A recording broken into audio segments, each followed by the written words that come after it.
Welcome to Your Sleep Coach, the podcast dedicated to helping you reclaim your nights so you can live your best days. I'm your host, Devin Burke, best-selling author, TEDx speaker, and the founder of Sleep Science Academy.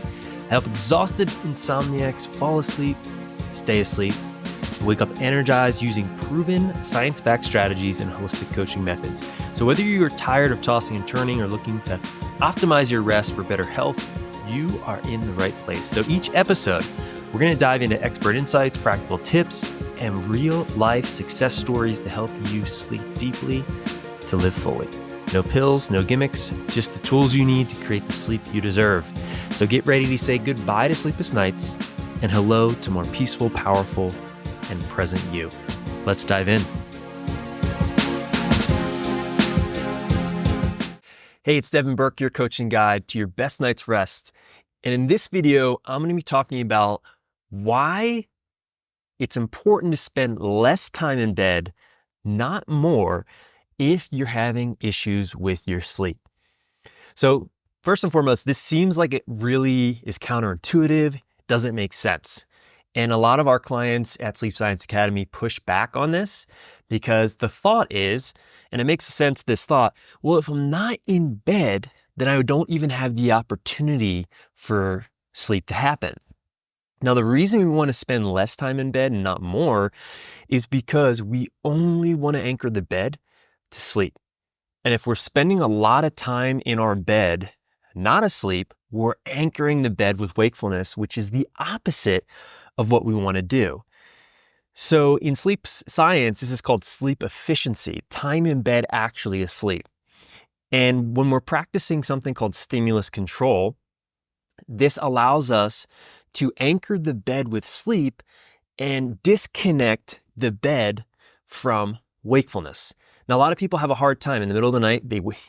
Maybe you wake up in the middle of the night and, you're tossing and turning, and you think to yourself, man, I don't want to get out of bed. If I get out of bed, then I'm definitely not going to sleep the rest of the night. But removing yourself from the bed and bedroom, going to a place, low-lit place, and executing a pre-thought out plan is super, super, super important to breaking this restlessness, wakefulness cycle. And so the place is important. Now, if you have a separate room you can go to, a low-lit room, that's ideal. If you have, a comfortable chair that you could sit in, great. What to do? That's usually the next question people ask. Well, what do I do in the middle of the night? You can really do anything that's going to keep your body in a relaxed state. This could be doing a puzzle, knitting. Some people fold laundry. Some people meditate, pray, stretch.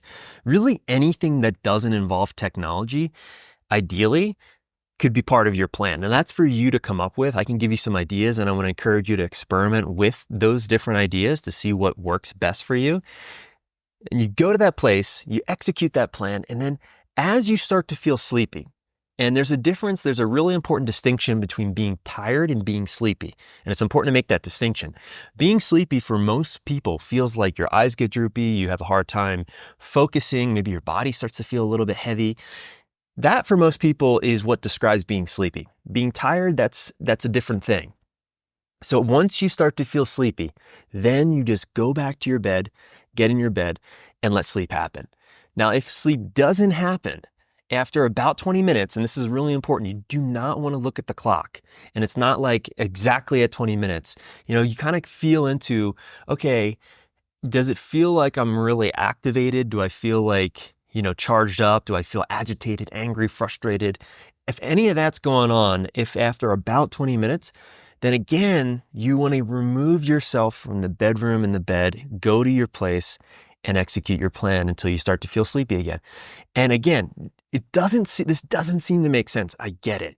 And I get that if you're out of your bedroom, it doesn't even allow the opportunity for sleep to happen. But what this does, again, is it breaks the cycle of wakefulness. And it's really important to break that cycle. And if you don't break that cycle, you're really just kicking the can down the road. And that's not what we want to do. We want to literally not kick the can. We want to pick the can up and put it in the trash can. And that's exactly what we're doing when we practice this strategy. What eventually happens is your sleep efficiency will increase over time and with consistent practice. So if you're struggling with your sleep, if you have a hard time staying asleep and you wake up in the middle of the night and you're tossing and turning and you're staying in your bed, I want to encourage you to remove yourself from your bed and bedroom, go to your place, execute your plan, do this consistently, and watch what a difference it makes after consistent practice. I'll see you in the next video. Now, if you're ready to take the next step towards better sleep and want expert guidance, my team and I are here to help. You can book a free sleep consultation to learn more about how our proven approach can work for you. All you need to do is visit sleepscienceacademy.com to get started. And if you're passionate about sleep health and you want to help others overcome their insomnia, you can also check out our sleep coach certification program, where you'll gain all the tools and the training you need to guide clients to better sleep and transform their lives. So whether you're looking to reclaim your nights or make an impact as a sleep coach, it starts with one step. That's visit sleepscienceacademy.com to learn more. Thanks again for tuning in, and don't forget to subscribe, share, and leave a review if you found this episode helpful. Sweet dreams, and I'll see you in the next one.